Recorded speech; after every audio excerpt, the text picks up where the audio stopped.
there, media fans! Welcome to The Voice Cast, where we take your favorite animated characters and find out who played them the best, the worst, and the weirdest, then allow you to vote on them yourselves. I'm your host, Justin, and with me is Will. Hello everyone, my name is Will. Nice to hopefully see you all again. And today we'll be covering quite the controversial character. Controversial in her own special way, though. Take it away, Justin. Today we are covering Harley Quinzel, aka known as Harley Quinn, the very popular Batman villain. Actually, So, Will, just go on. According to the fans, she's actually the most popular outside of the Joker and Batman. When it comes to the various different villains, villainesses, sub-heroes, and sidekicks, she's actually the most popular amongst them. Mainly because of her appeal, connection to the Joker, and the thing you try to avoid when doing New Yorkie accents is the New Yorkie accent. But in every iteration of Harley Quinn, they've hammed it up to the point to where it is good ham. It's very good ham. Yeah, I was going to ask you about that, because if you guys don't know, which you probably shouldn't, Will actually lives in Queens. So I was wondering if you, having full knowledge of that accent, helped you decide which ones ranked higher than others more. See, when it comes to Brooklynese or other accents that involve being from New York, Chicago, or Boston, which are the three main, other than the Southern accent, which is far and few between. The three main big city accents are Boston, New York, Massachusetts. I mean, not Massachusetts, it's Boston. Fuck. Chicago. Each one of them has their own distinct accent and has to be talked in a certain way. New York, it's about feel. You gotta feel natural with it. Anyone can do a, hey, yo, New Yorker. But if it doesn't feel natural, it sounds like crap. Because with the distance between Boston and New York being so short, people will go, park the car in Harvard Yard doing a New York accent. No, that's Boston. Yeah, and thankfully, Harley Quinn gave us a lot of interesting stuff to work with because there has been just like a wide range of just like all these actresses doing different work. And unlike Spyro, where it was just good crap, good crap, for the most part, each one of these ladies can bring something different to the character. It all depends on preference on which one is the best to us, though, and for you, the audience. To which the big variation amongst all of them is their emotion. Harley is a very emotional character. People think because she's with the Joker, she's all about the comedy and humor. Well, yes, that is a part of her character. She is mainly big for her emotional scenes. She's an emotional character. Combine emotional with one of the three big city accents, and you could either have something amazing or something completely tragic. Yeah, it requires a really, really delicate balance, which I believe our first contestant, Arleen Sorkin, does exceedingly well. Here's to Gotham's Commissioner G. You lock up the weirdos, the crooks, and the geeks. You're a hero to all the boys in blue. But this time, baby, the joke's on you.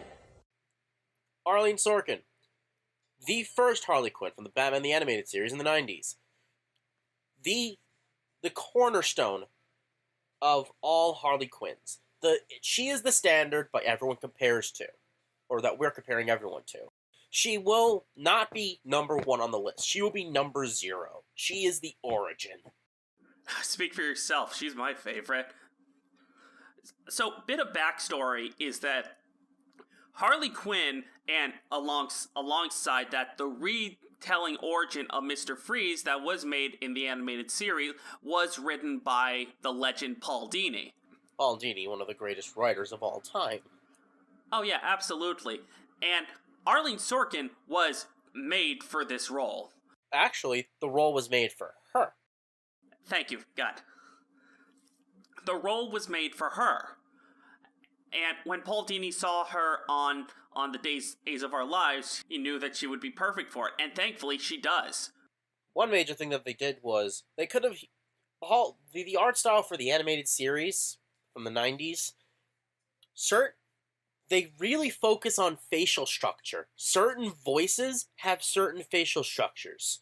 So I'm guessing they had the animators for the animated series look at her talk to try and get that natural cheek and jaw movement of Harley Quinn. One of my personal favorite bits from her was, did you watch Girls' Night Out, the Superman crossover where Batgirl and Supergirl, Ivy, Harley, and Livewire? I did, and I liked it. I loved every Harley Quinn thing that I've seen. And one of my favorite Harley Quinn moments ever is when she soaks Livewire with water. Livewire goes, "Are you out of your mind?" And Harley just gives this just as inquisitive look, and she's like, "Yeah." It's such a predictable joke, but it's just delivered so well. My favorite Harley scene is not a comedic scene, it's the dark scene. It's when the Joker backhands her out of a multiple-story building, and she just says, "I just wanted to get the joke." That tore me inside a bit when I was younger, and rewatching it for my research. Oh, God. We're talking... This woman, Arleen, she did a Shakespearean-esque take on the character. She knew emotion. Well, then again, she's a soap opera star. She kind of has to know. Fair enough. But it transitioned very well. Because there are some people who are good on the big screen, or big on the tube, but are not so good as voice actors. Because they're not relying on their main form of acting as their draw. Which we've had an experience, last episode with Wayne Brady as Sparks. Wayne Brady, funny, amazing, charismatic man. Mediocre Sparks. Like, really mediocre. The biggest thing that I've always wanted to know is, why did she stop? I mean, it's fine. I know, she retired. But then, her coming back for Arkham Asylum and DC Universe Online for a little bit, after roughly over five years without touching the microphone again, it is very jarring. It really does feel like, I want to know what happened. I don't know. I mean, I'm sure she's doing well. I mean, her husband is the guy who made Frasier and Modern Family. I know she's doing fine. She has other side projects to do, but it's always just kind of torn me up that I don't know. I want to know. Somebody tell me. Well, between her last known thing, which was Wild Cards in the Justice League 2001 cartoon, there was an 8-year gap, as Arkham Asylum came out in 2009, and here on the list, the last time she was in something was Justice League, and the 2001 Justice League cartoon of Wild Cards. In between this span of time, we have had Hynden Walsh, Janyse Jaud, Meghan Strange. Yeah, that's it. We have had 3 prominent voice actresses. All very different, too. Oh, their variations on Harley they're good. They're good. Let's start with, I think we've agreed when we were sharing notes, our combined favorite of those who are coming after Arleen. Hynden Walsh, for you DC fans, Starfire. 3 words, Romeo. Flowers, flowers, flowers. And never take no for an answer. Have a good puddin'. What's your query, dearie? Sorry, folks. Just some nutcase. I told you to screen those calls. We'll be right back. Think loving thoughts. Okay, so, The Batman, 2004. The Batman series that I personally grew up with. And the one I actually did enjoy because I love Keith Michael Richards as the Joker. He played the Animal Joker, as the fans have called it. And he did a damn good job putting the Joker in a new light. People crap on this series, or at least they don't ever talk about it anymore. I mean, granted, I was confused until I watched the animated series, and I got it, because Batman the Animated Series just had great writing. It had just this fantastic way to put in some comedy, some drama, and sometimes it all together. Once again, Paul Dini is a god. So, for example, the difference between Baby Doll from the Batman, and Baby Doll from the animated series. She wasn't in the Batman. Wasn't she the one who did the things with the croc? No. You're thinking of the season 4 of the animated series. No, when everyone got redesigns. I thought after her episode where Batman confronts her, she kind of goes straight. Because I know when she did something with Killer, when she had that gothic lolly look. Yeah, I know what you're talking about, but that's still the animated series. Really? I thought it was the Batman. It's no. Oh boy.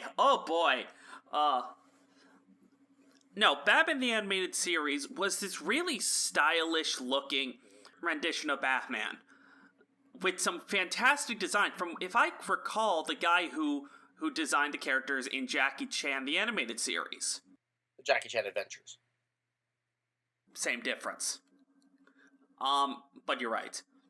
It's stylish. It's still fun, even if it doesn't hit all the creative strides. You clearly could tell that they clearly just wanting to do what they want. And thinking back to it, it really does seem like that series, the people who made it were thinking to themselves, okay, we need to be as far away from the animated series as possible. So it really seemed like that they made decisions just to be different, like how say a Mr. Freeze, who by the way is freaking awesome looking, just an awesome design. They threw out his backstory to just say he's a thief who likes diamonds, and that's kind of what I feel like what happened with Hynden Walsh as Harley Quinn is that let's try someone different. They gave her a shot, and it works surprisingly well. I agree. Yeah. Hynden Walsh, I don't want to include that because you just said Starfire. Why? She is Starfire. Well, I know that, but for the sake of repetition and all that, she nails Harley Quinn with just having.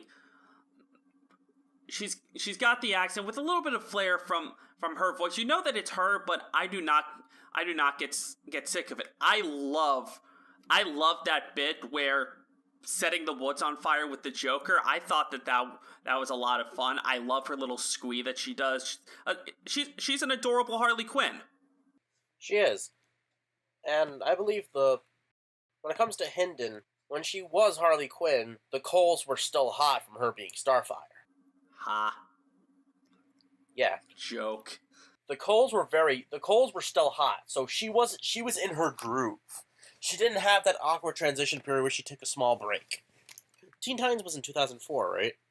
I don't know, actually. Let me look that up. Go on. But the energy she brought to Harley Quinn, which was evidenced in a lot of her other characters, like, for example, Princess Bubblegum, Starfire herself, and Verity from Kid Icarus Uprising. I love Verity. She has a very good emotional range. And when it comes to Harley, it's the one thing you need is emotion range. Because like I said earlier, she's an emotional character. She needs to show. Exactly. And thankfully, you would think that kind of weird one-off Harley Quinn who appeared in 3 or 4 episodes, and that be it for Walsh. But no, she comes back 10 years later in 2014 for the Arkham Asylum spin-off movie? Is that what that is? I'm not sure.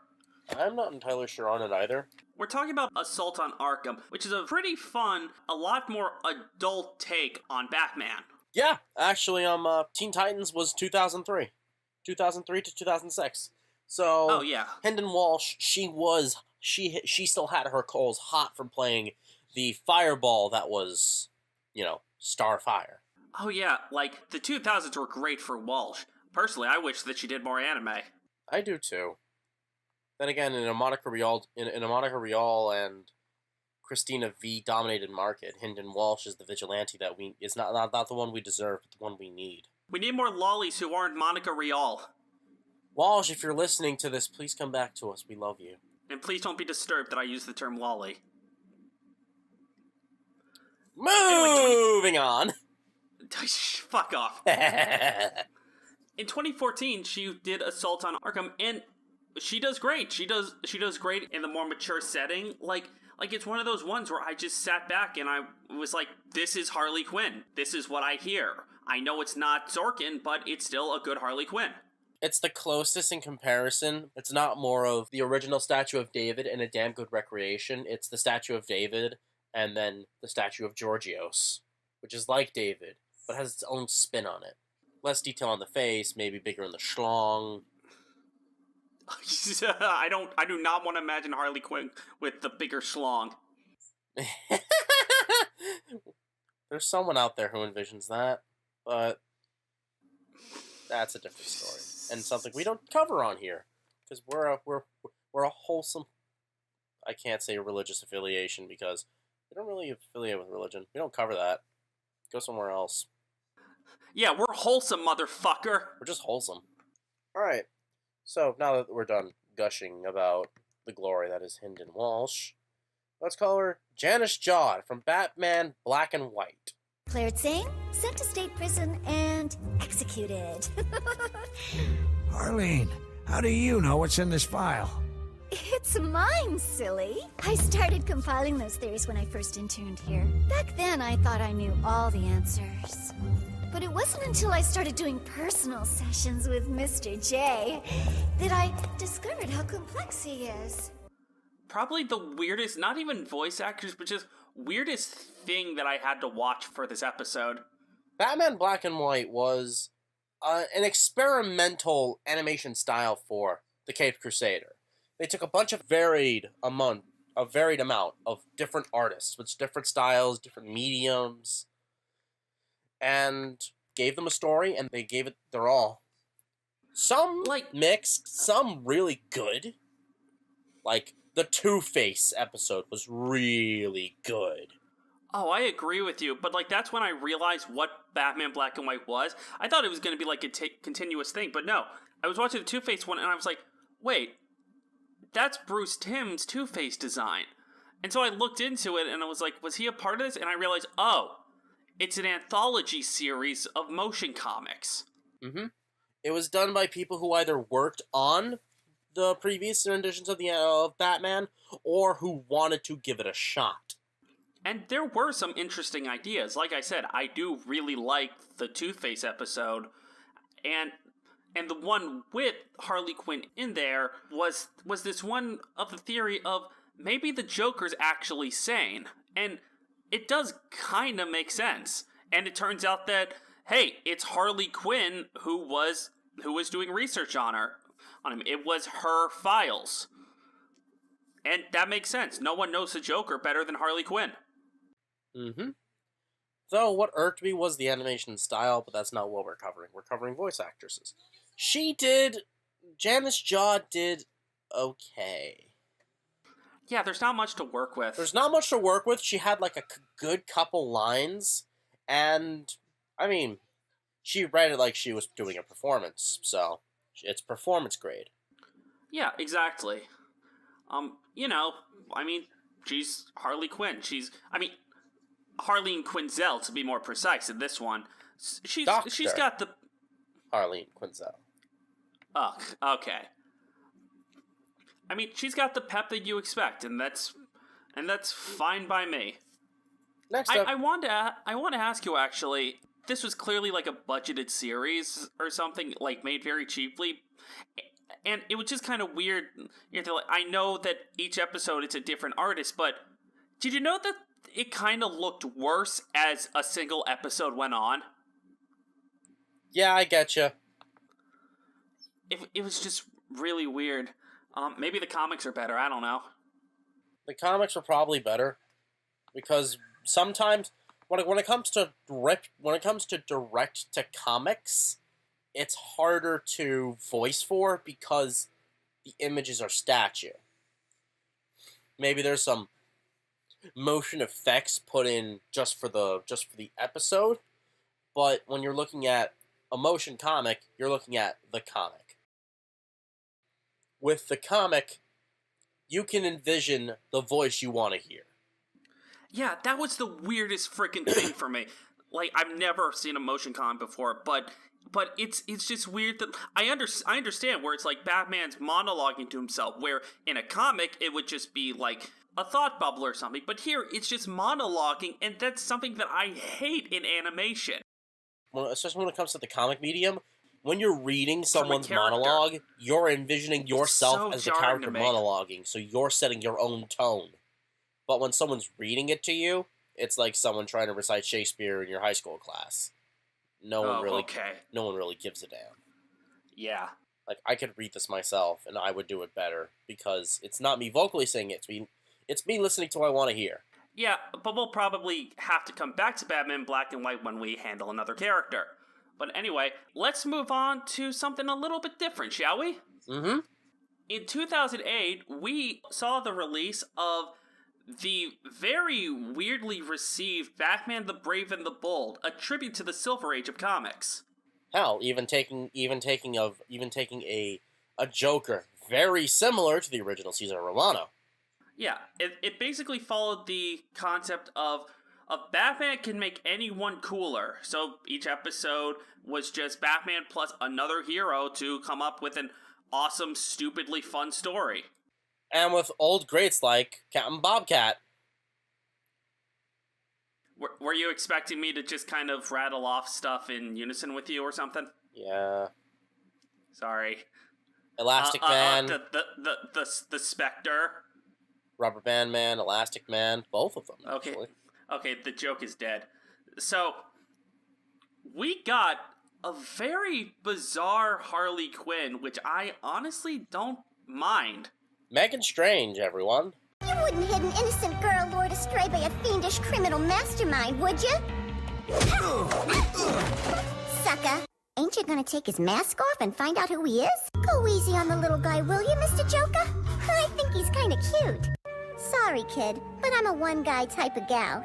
Isn't that right, Hugglebuggy? They made her look like a 1920s flapper girl, which is... That's a great, interesting way to do things differently. Because flapper girls were their own brand of humorous comedic actors and actresses, just like the Harlequins that Harley Quinn is kind of based off of. Which, in retrospect, is a really cool idea. Like, how do we do another clown? Instead of just doing a weird, creepy clown, they made her a flapper. That works. It works well. And with that, you got a much more dolled up voice compared to someone like Sorkin or Walsh. They just take the bubbliness of Harley Quinn and just crank it up to 11. And some places I would find that very annoying. But here, this time she took it in the direction of a very ditzy, classic 1920s good girl. Like, even her paint scheme, she's in black and white. She looks like she was just ripped straight from a poster. Like, she doesn't know what's going on. All she knows is she likes this Mr. J guy and Batman fighting. That's all she... At first glance, it looks like that's all she knows. She's just girl. But then when you hear her talk, you actually slowly... Oh, there's still Harley in there. It's just a different look. Why was she black and white? I think because of what the episode was, with Batmite reminiscing about all the good times. Batman did have a black and white series even before black and white. I'm guessing it also, like you said, since it was calling back to the Silver Age of comics, that black and white look that people are used to. Because they also did it for the 3 Joker goons. Oh, thank God. For a second, I thought you were going to go like, well, it's the Silver Age of comics, so they gotta look silver, right? No. But yeah, I think that's just an homage piece. You know, a little bay leaf on top of a really good steak. I guess, but also Harley Quinn did not exist during that time, so... Yeah. It's stupid. Batman the Brave and the Bold is a stupid series, and I should not harp on it. I love it because it does everything so different. It's a good different, like normally when you think Aquaman, you think this nerd prince fish guy. But in The Brave and the Bold, he is this braggart, stalwart, great, amazing hero. Look at these pecs. Look at this kingly glory. He'll be beating a villain's ass and reciting oh, this reminds me of another time I was beating someone's ass. They gave him a new personality, and it was just, especially because they had the Batman egging him on to do more stuff. Because, face it, I kind of like to envision it was all the voice actors in the same room, and when some person starts going on the rambling, it's like, oh yeah, well I did this, and like, oh yeah, and then it's just them getting progressively trying to outdo each other. Anyway, going back to Harley Quinn, I love Meghan Strange. Like, I think it's adorable. I don't think that it's too much, but it just seems like a kind of voice where if she kept coming back, I could easily see myself getting annoyed by the voice. She spent just enough time to be memorable, cute, but does not overstay her welcome. Which is what she does. Yeah, so good on you, Strange. Good on you. Good on you for being strange. You are strange. You were strange, but you were a good Strange. Yeah. Sorry if that sounded like I'm objectifying the lady. Maybe she'll just think to herself as Doctor Strange. Dr. Harleen Quintel Strange. Because Harley and Hugo Strange got together. Ooh, that's good. No, it's not. Yeah, you're right. I'm terrible. Speaking of terrible. Oh, here we go. We're starting off with... I'm kind of kidding, but you'll see. Go on. It's Tara Strong. Welcome to Mr. J's Carnival. You must be 74 inches tall to ride. Guests with heart conditions, vertigo, or who are not trained in martial arts should not ride. Please keep arms and hands moving at all times. Park is not responsible for any damage, loss, or injury to the neck, back, face, ribs, skull, spleen, or other vital organs. Enjoy! Oh, do you hear that, Will? Do you hear that? It's the sound of the dislike bar going down and a bunch of nerds weeping in their sleep. We are turning into the Sith. Look at the red lightsaber. We are turning to the dark side of the Force. Okay, so where should I start with this? So, Tara Strong. Let's talk about her relationship to the Batman series, where Tara Strong is Batgirl among anything else, or at least she was back in the 90s. So, it's very possible she got the chance to do this role because she's worked with Arleen Sorkin so closely for the past 10 years. And that's kind of the thing that annoys me about her, is that while these other people clearly are trying to do their own thing that does work, Tara Strong is trying to copy Sorkin and not doing it well. She tries to copy Sorkin to a T. And another reason why Tara Strong would have been brought in is because she's known as the bargain bin queen for a reason. Not because of... Wait, is that actually like what she's called, or is that just what we call her? Well, I've heard a bunch of other people call her that in several forums. A lot of voice actors, because voice acting is a very, very hard industry to get into, especially when you're going up against soap opera actors and actual actors themselves. Tara Strong just has so many is because, well, she's affordable. She's in everything because everyone knows her by brand. Well, when you're at a 7-Eleven, instead of getting the organic cashews with light salt, you're getting the Blue Diamond big tin of cashews with heavy salt. Because I know Blue Diamond, I'm gonna go with this, and it's less expensive. I got saltiness for you. Another prominent role that she's known for when it comes to the DC fandom is she is the voice of Raven from the Teen Titans, and is still the voice of Raven from the Teen Titans. Tara Strong just has one of those those voices that just, you know it's her immediately, but instead of it being charming like someone like Tom Kenny, I just feel annoyed. I just get this feeling of, oh God, her she's again. back. And like, it is not because she's popular, because she doesn't even have the most roles according to Behind the Voice Actor, or at least female. That goes to Grey Griffin. Thank God. But it's just, Tara Strong has no range. She has the same three voices. She has baby talk, normal voice, and Timmy Turner.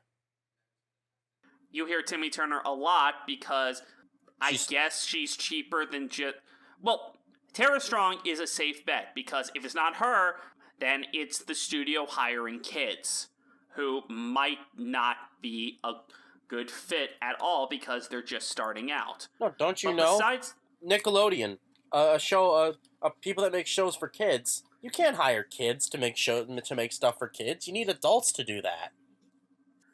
And then when she tried to do something different, it is so grating and so wildly different. Like, say, Truffles from Chowder or the older brother from Foster's Home for Imaginary Friends. Which was just the Timmy Turner voice, but more of a congested, let's get her some allergy medication. No, don't try to feed around the bush. You cannot compare it to anything. It's just a nearly 50-year-old woman trying to sound like a teenager. A teenage boy. And the way that Tara Strong portrays Harley it's not just ripping off of Harley Quinn. She has this kind of just like, tries to give it the chipperness, but unlike Meghan Strange, you can tell that it's artificial. Being forced. It's artificial. Tara Strong is the Kidz Bop version of Arleen Sorkin. I noticed this, that out of everything that she does for Harley Quinn, it's mainly just stuff that's not too serious, like Justice League Action, or the DC Superhero Girls, which for some fucking reason I watched. For research, I lasted like 5 minutes. It was some really cringy shit. Which upsets me because I actually had high hopes for it, and it just... It invaded my house, drank all my Coke, and called me a bitch. You know, it was conceptualized by Lauren Faust, right? And Tara Strong's Harley Quinn is Pinkie Pie. That is it. That is her whole thing. And that, for the safety of the people in the audience, I am repressing all of my rage. Because there is a lot of it. Oh, and don't even get me started on the shadow of Craig McCracken, Lauren Faust. Oh, God, that's for another time. Which, by the way, if there is a Lauren Faust, there is sure as shit going to be a Tara Strong. The bronies are mad at us now. What do we do?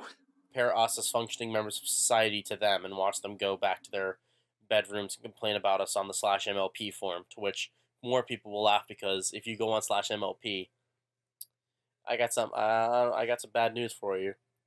Like, in another universe, Hynden Walsh is the main driving force for Harley Quinn in television. And I wish I was there right now. And where Tara Strong got an early retirement. After she did Raven. She should have stopped after Raven. Is it too late to say I'm sure she's nice and I hope she's doing well? Oh no, I definitely want the best for her as a person. But when it comes to, remember, when we're ranking on people for their career, we're not making it personal. It's not a personal insult. Yeah, if I sound like I'm attacking someone, it's all for the sake of comedy. I hope you guys understand that.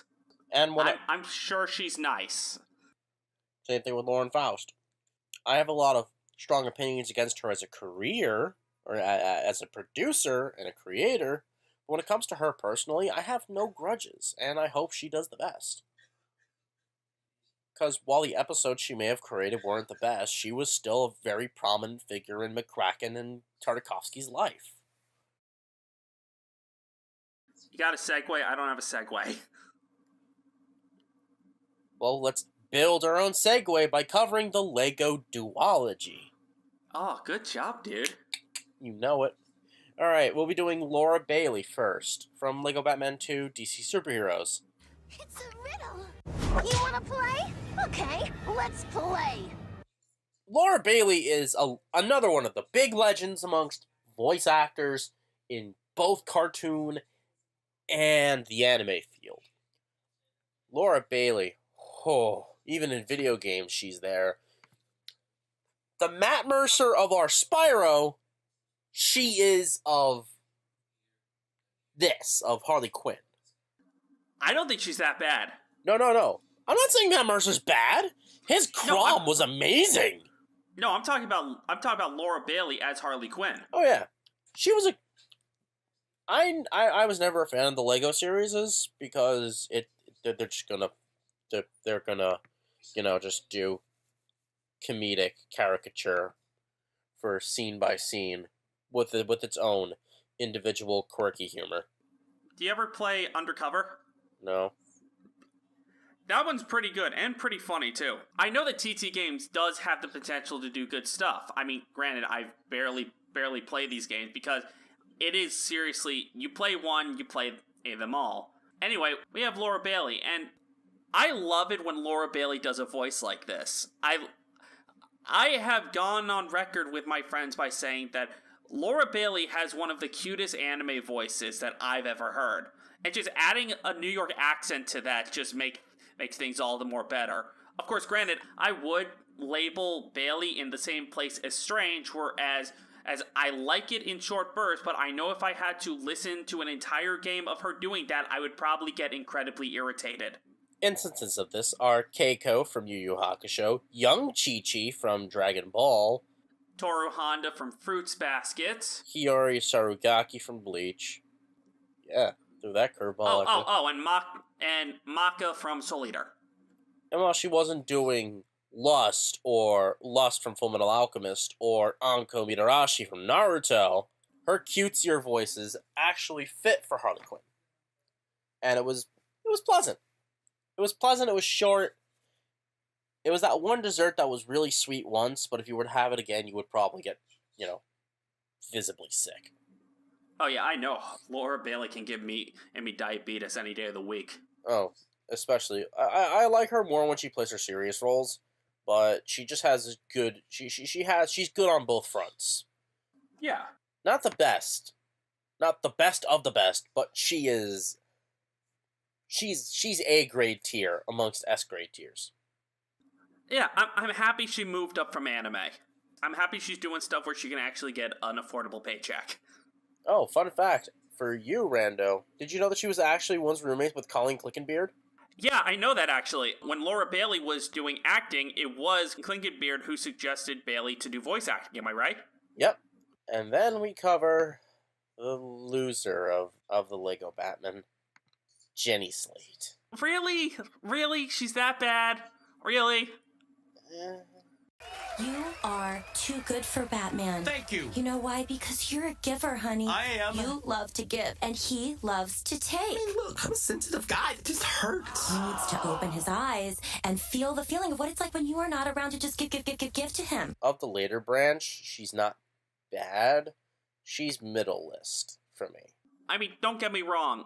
This does kind of fall... Well, I think it's a small step above just doing her voice. If you don't know, in the Lego Batman movie, Harley Quinn is voiced by Jenny Slate, who is... I haven't seen her in her stand-up, but she has been making a bit of a role in some noteworthy projects for animated movies, like she was the little poodle from Secret Life of Pets. She's the horsehead from Star vs. the Forces of Evil. Tammy from Bob's Burgers, she developed a bit of a reputation. The thing about the Lego Batman movie, and I think this is just me talking because as I like to be more financially stable, is that there are a lot of typecasted celebrities playing villains who you barely see. Like, say, we got Doug Benson voicing Bane, who's just basically parodying The Dark Knight Rises. You barely see him. Conan O'Brien plays the Riddler. You barely see him. it's just Conan O'Brien is a very good actor. I love Conan He's O'Brien. fucking hilarious. But you have to admit that there was, like, you hear, like, the Riddler do, like, one riddle me this, and you have to think to yourself, okay, you could have easily cut that one line out, and you could have saved probably a few million of dollars. Yeah. It was just uneventful, really. Honestly, the cameo, it's a combination of cameo and, hey, famous people, look, famous people, come watch for famous people. It wasn't come to the show because we've been practicing for this for a very long time. It's come to the show because we got Harry Winkler. All right, how's the rest of the cast? Harry Winkler. Sorry, Henry Winkler. Harry Winkler. That Harry Winkler. Oh God, that sounds kind of. It sounds like the Fawn's going through puberty.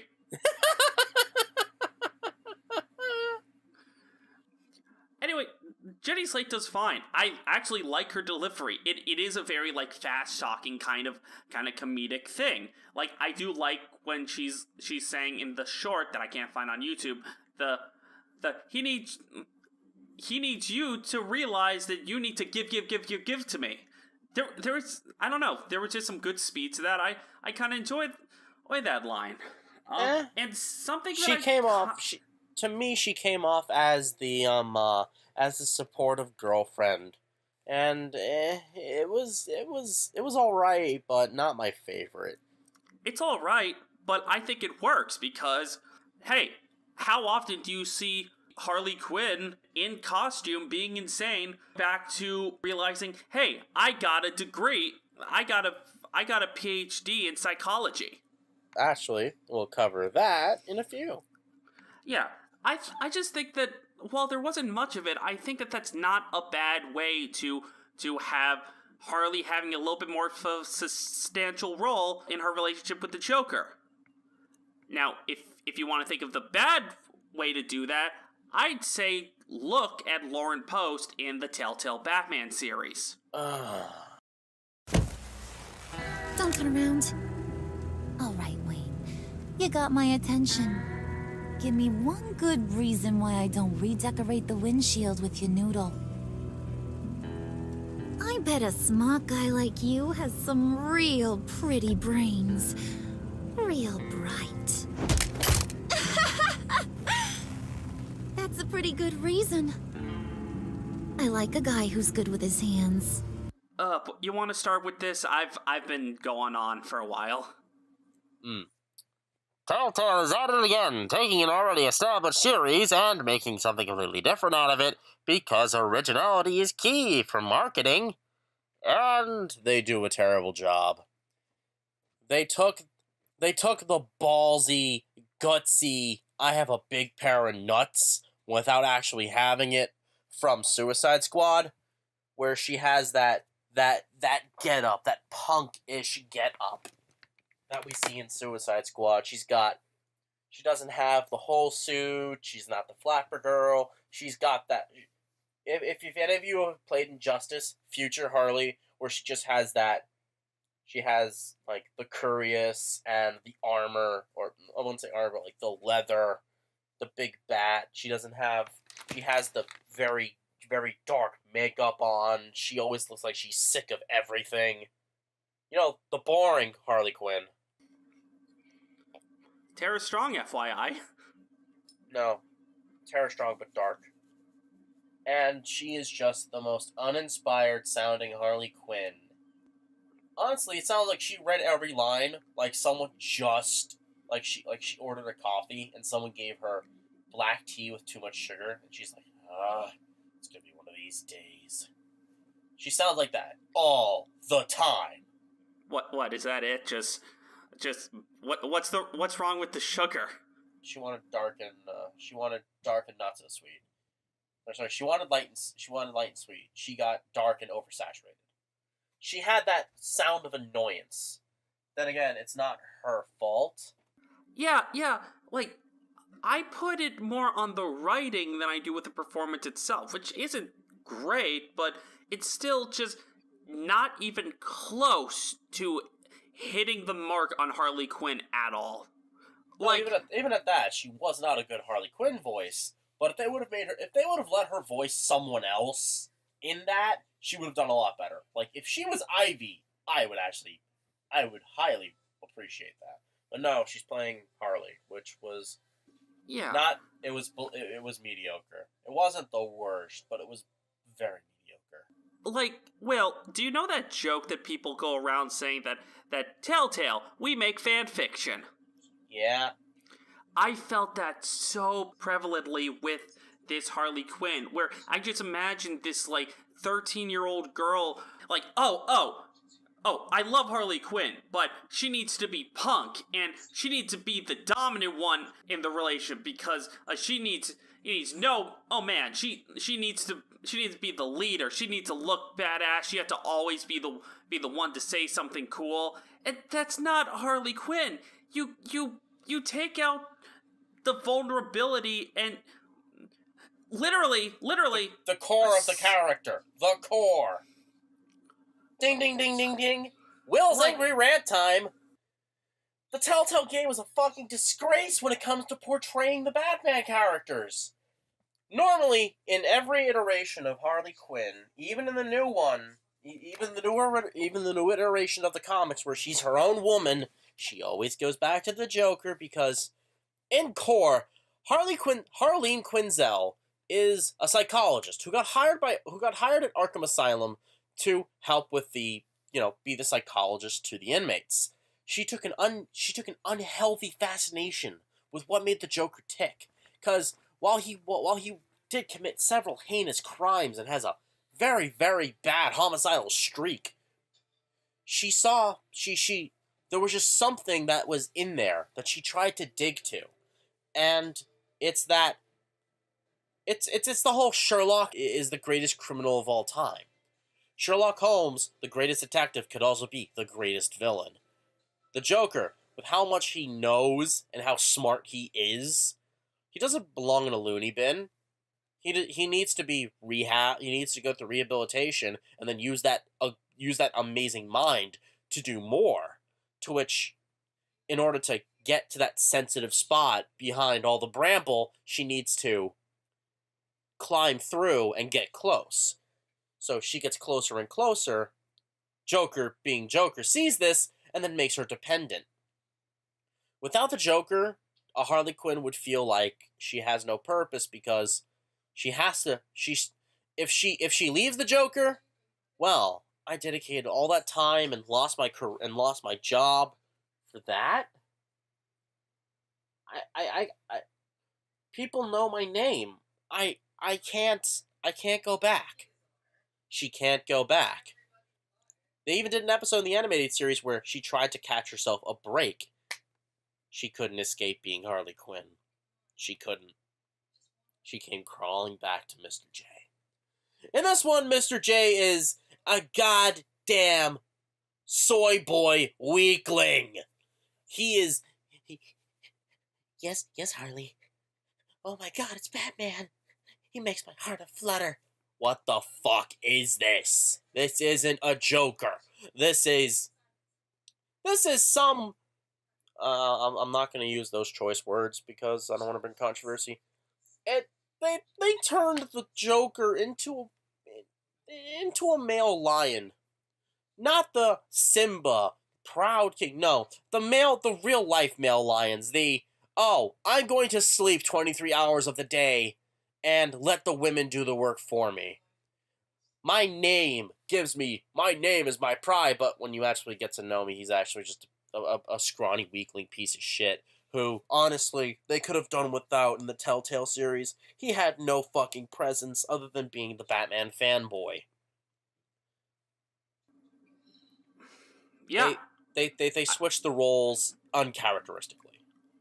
Thank you. God, I wanted to bring that up, that it really does seem like Telltale just switched Joker and Harley's roles and think to themselves, yeah, that's how we'll be different. But no, you can't do that. And I think I speak for Will also when I say that we're not saying that Harley needs the Joker to be a compelling character.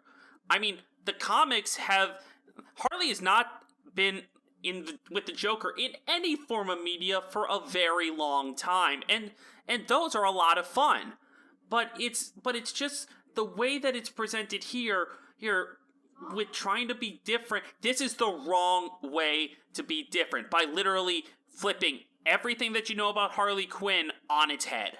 No, even with Harley being alone, she goes back to the Joker several times with a very tsundere attitude about it, but it's not that I like you, Buck, she feels she still has a connection. He made her. A creation cannot hate its God. It can scorn it. It can be angry at it, but it cannot hate its creator. Because when the chips are down and things are at the worst, there it is, the creator staring at you. You reach for the light. You don't walk away from it. But that's a very good, compelling character trait. It's not the Stockholm syndrome that the animated series kind of shown. It's the no matter how far I tried to get away from it, I either come back to it or I become what I was running away from. Hers was a little bit of both, which is a very good development for the character. This is not. Wow, surprisingly, we ranted about this more than we ranted about Tara Strong. It's funny, I was telling my girlfriend about me doing this, and she knows my hate for Tara Strong. So when she said that, I was like, I don't know, you might be surprised. And now, our last, and the palate cleanser to the amount of muck we had to lick. Melissa Rauch. Harley Quinn reporting for duty, sir! Meet you at the car! So here's how it's gonna work, dynamic duo. Nobody knows Ivy like I know Ivy.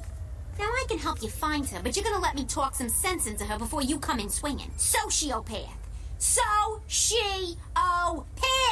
Jeez, why does everybody always get that wrong? Melissa Rauch. She was in the Batman and Harley Quinn movie. A movie that actually had Nightwing. Dick Grayson Nightwing. Tasty. This movie was done spectacularly. It was a very good Harley Quinn movie. Yes, it's a Harley Quinn movie, people. Batman is the plot, she's the main character. Oh, yeah. And they did it so well. For those of you who don't know, Melissa Rauch is Bernadette on The Big Bang Theory. And when I first heard this, I was mad. Was I mad? Yes. You don't like The Big Bang Theory, remember? Yes, I remember that I don't like a show, Will, thank you, but... And you thought that this total nobody who has nothing to do with the comics at all is just out of nowhere? It was out of nowhere, but you know what? If I did say that, then I tip my hat to Rauch. You did a pretty good job. That's a person who actually likes the character Bernadette. Hearing her imitate Howard's mom and doing that Jewish mom. Oh yeah. Which, by the way, she was born in New Jersey, so she's very close to the original accent. Yeah, she's probably the most fitting voice actress who's literally bred for the role. Unintentionally, of course. Oh yeah, of course, but like someone who actually is from around where Harley Quinn is. So Melissa Rauch, she doesn't strike the balance like Sorkin, but it's still done well. Like the oi, whatever the hell you would define a New York accent, it's a lot more prominent this time, but it's just done really well. The thing about this movie is that it's fun. It's a lot of fun. Bruce Timm made it. I saw an interview with him where he was just saying, yeah, I didn't want to do a deep story, I just want to do something fun. Melissa Rauch is a fan of Harley Quinn. A very big fan. And actually, when it comes to appearance, she could easily do a live action. Like, give this girl a shot, Hollywood. She's got a good face, she has the blonde hair, the blue eyes. She could be a great Harley. Give her a chance, Hollywood. Looking at you, Hollywood. But yeah, she was the most surprising. 'Cause in this long pedigree of voice actress, this IRL actress stole the show from most of them. Yeah, I have to agree with that. A person who Like- only has four things in voice acting outdid titans of the industry. Yeah, it's just like Walsh, where I started watching it and I forgot that, like, oh, it's a character actor, a live action character actor. No, I was just like, there's Harley Quinn. There she is. Her accent's a little bit thicker than usual, but there she is. That's Harley. Yeah, and you know that scene in the bar where she starts to sing. I was rolling my eyes, but then I heard her and she does that well too. I might listen to that song later. I might listen. Also, by the way, special shout out to Rob Paulson singing that one song on before that scene happens. Rob Paulson, we love you. Yes. Please do a crossover with us on Talking Tunes. Talking Tunes in the voice cast. Two very funny names. Two very punny names. Yeah. I don't know. I it's just gonna turn to a gush at the very end. Thankfully, we're ending off positively, but it's just like Harley is a good character in the sense that she could exist outside of the Joker very easily. She could exist outside. She has too, but like a phoenix through the sky, it has to return to the volcano to roost one more time for another reincarnation. God, I love your analogies. The phoenix, yes, it can reincarnate at any time, but it always goes back to the volcano it was born from.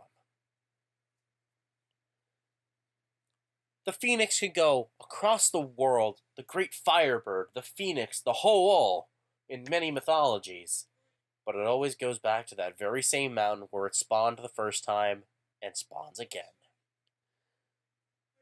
Harley can work with everyone in the Batman villain universe. She could work with Freeze, Croc. She has chemistry with everyone. It's just they chose the other woman who has chemistry with practically everyone. Put them together and you have a dynamite duo. But whenever they do spend long periods of time together, you always see Harley get homesick in a way. And that's the Phoenix returning home. The Harley going back to the Joker. It happens eventually. But every time it does happen, you want to see how far she gets to the door. This is Harley Quinn is a great example of why growing up and going back to these shows and these characters is so great. Because when I first saw her, it was in the Batman vs. Superman crossover, if I recall.